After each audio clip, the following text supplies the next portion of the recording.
ஓம் நமோ நாராயணாய. அனைவருக்கும் வணக்கம். திருமலையில் நடைபெறக்கூடிய குமாராதார தீர்த்த முக்கோட்டி விழா பற்றி தான் டீட்டெயில்டாக பார்க்க போகிறோம். வீடியோவை ஸ்கிப் பண்ணாமல் முழுசாக பாருங்கள்.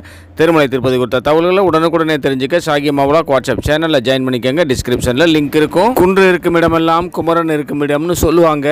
அப்பேற்பட்ட குமரன் திருமலையில் ஒரு இடத்துல இல்லாமலா போவார்? திருமலையில் முருகப்பெருமான் இருக்கக்கூடிய இடம்தான் குமாராதார தீர்த்தம். அந்த குமாராதார தீர்த்தத்துக்கான முக்கோட்டி விழாவானது வரக்கூடிய வெள்ளிக்கிழமை மார்ச் 14 காலையில் நடைபெறுது. முன்னொரு காலத்தில் திருமலையில் கோடிக்கணக்கான தீர்த்தங்கள் இருந்திருக்குது.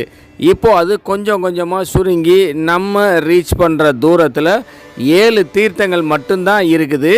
அதுலேயும் 3 தீர்த்தங்களுக்கு வருடத்தின் ஒரு முறை மட்டும்தான் நம்மளை அனுமதிப்பாங்க. ஒவ்வொரு வருடமும் தை பௌர்ணமி என்று ராமகிருஷ்ண தீர்த்தத்துக்கு நம்மளை அலோவ் பண்ணுவாங்க. மாசி பௌர்ணமி அன்னைக்கு குமாராதார தீர்த்தத்துக்கு நம்மளை அலோவ் பண்ணுவாங்க. பங்குனி பௌர்ணமி அன்னைக்கு தும்புரு தீர்த்தத்துக்கு நம்மளை அலோவ் பண்ணுவாங்க. இந்த 3 இடங்களுமே திருமலை காட்டுக்குள்ளே ட்ரெக்கிங் பண்ணி போய் நம்ம பார்க்குற மாதிரி இருக்கும். அதனால தான் வருடத்துக்கு ஒரு முறை மட்டுமே நம்மளை அலோவ் பண்ணுறாங்க. போன மாதம் ராமகிருஷ்ண தீர்த்த முக்கோட்டி விழா நடந்தது. அடுத்த மாதம் தும்புரு தீர்த்த முக்கோட்டி விழா நடைபெற இருக்குது. இந்த மாசி பௌர்ணமியான வரக்கூடிய மார்ச் 14 வெள்ளிக்கிழமை குமாராதார தீர்த்த முக்கோட்டி விழாவானது மிகச்சிறப்பாக திருமலையில் நடைபெற இருக்குது. இந்த 3 தீர்த்தத்துக்குமே நம்ம ட்ரெக்கிங் பண்ணி போகக்கூடிய பாதை கொஞ்சம் மோசமாகவே இருக்கும். அதில் கொஞ்சம் சுலபமான பாதைனா இந்த குமாராதார தீர்த்தத்துக்கு போகக்கூடிய பாதை தான். அதை விட கடினமாக ராமகிருஷ்ண தீர்த்தத்துக்கான பாதை இருக்கும். அதை விட ரொம்ப ரொம்ப கடினமாக தும்புரு தீர்த்தத்துக்கு போகக்கூடிய பாதை இருக்கும். சரி, இந்த இடத்துக்கு எப்படி குமாராதார தீர்த்தம்னு பேர் வந்துச்சுன்னு சொல்லி பார்ப்போம்.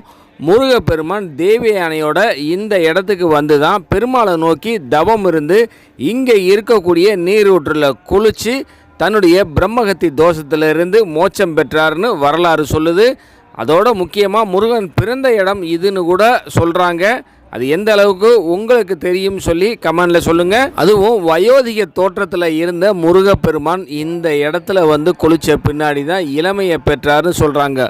ஸோ ஆரோக்கியமான வாழ்வும் இளமையான தேகமும் நமக்கு வேணும்னா குமாராதார தீர்த்த முக்கோட்டி விழாவின் போது அங்கே போய் குளிச்சுட்டு வரணும்.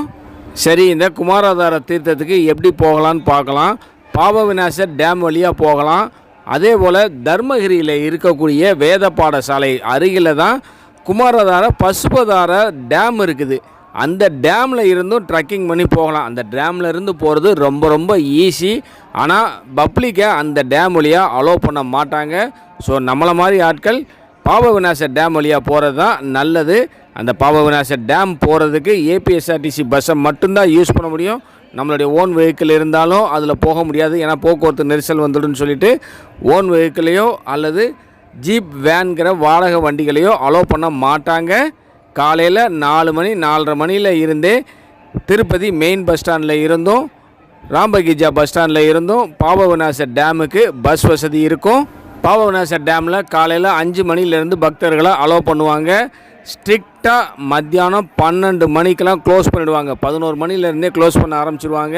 ஆனால் 12 மணிக்கு ஸ்ட்ரிக்டாக பாப விநாசர் டேம் அந்த கேட்டை சாத்திடுவாங்க. 12 வயதுக்கு கீழே இருக்கிற குழந்தைகளையும் 60 வயதுக்கு மேலே இருக்கக்கூடிய முதியவர்களையும் உடல் பருமனாக இருக்கிறவங்களையும் கால் நடக்க முடியாதபடி இருக்கிறவங்களையும் கண்டிப்பாக இந்த ட்ரெக்கிங்க்கு அலோவ் பண்ண மாட்டாங்க. நம்ம பாப விநாசர் டேம் வழியாக போகும் பொழுது கொஞ்சம் கற்கள் மிகுந்த பாதையாக தான் இருக்கும். ஒன்வேயாக தான் இருக்கும். ரோடெல்லாம் இருக்காது. நம்ம மண் பாதையில் கல் முள்ளெல்லாம் தாண்டி தான் போகணும். ஒரு கிரிப்பான நல்ல செப்பல் போட்டுட்டு போகிறது நல்லது. நம்ம ட்ரெக்கிங் பண்ணி அந்த பசுபதார டேமை அடைஞ்சிட்டோம்னா அங்கே நமக்கு ஃபுட்டு கொடுப்பாங்க. அதை வாங்கிட்டு நாம் நடந்து போகும்பொழுது பாதை ரொம்ப கரடு முரடாக இருக்கும். ஆனால் அங்கங்கே போலீஸும் ஃபாரஸ்ட் டிபார்ட்மெண்ட்டில் இருந்தக்கூடிய ஆட்களும் நின்றுட்டே இருப்பாங்க. நம்மளுக்கு தேவையான உதவிகள் செய்வாங்க. குமாராதார தீர்த்தத்தை நம்ம ரீச் பண்ண உடனே அங்கே ஒரு ஃபால்ஸ் இருக்கும். அந்த ஃபால்ஸில் ஜில்லுன்னு தண்ணி வரும். அதில் குளிச்சிட்டோம்னா நம்ம வந்த களைப்பெல்லாம் நீங்கி ஃப்ரெஷ்ஷாக ஆகிடுவோம். தெய்வானையோடு இருக்கக்கூடிய முருகப்பெருமானையும் தரிசிக்கலாம். நமக்கு பசுபதார டேமில் புளி சாதமோ அல்லது தக்காளி சாதமோ கவரில் போட்டு கொடுத்துருப்பாங்க. அதை அங்கே சாப்பிட்டுட்டு நாம் ரிட்டர்ன் வந்துடலாம். டோட்டலாக இந்த பயணமானது 4 இருந்து 5 மணி நேரத்திலேயே முடிஞ்சிடும். நம்ம சேனல் சப்ஸ்கிரைபர்ஸ் யாராவது இந்த குமாராதார தீர்த்த ட்ரக்கிங் போயிருந்தீங்கன்னா உங்களுடைய அனுபவங்களை கமெண்டில் சொல்லுங்கள். இந்த வருஷம் யாரெல்லாம் போக போகிறீங்கிறதையும் கமெண்டில் சொல்லுங்கள். இந்த வீடியோ உங்களுக்கு பயனுள்ளதாக இருந்தால் லைக் பண்ணுங்கள், ஷேர் பண்ணுங்கள். நம்ம சாகிமா விலாக் யூடியூப் சேனலை சப்ஸ்கிரைப் பண்ணி பக்கத்தில் இருக்கிற பெல் ஐக்கனை ப்ரெஸ் பண்ணி வச்சுக்கிட்டிங்கன்னா நான் போடுற ஒவ்வொரு வீடியோவும் உங்களுக்கு நோட்டிஃபிகேஷன்லேயே வந்துடும். திருமலை திருப்பதி குறித்த உங்களுடைய டவுட்டை கமெண்ட் செக்ஷனில் கேளுங்க, நான் பதில் சொல்கிறேன். அனைவருக்கும் நன்றி. ஓம் நமோ நாராயணாய.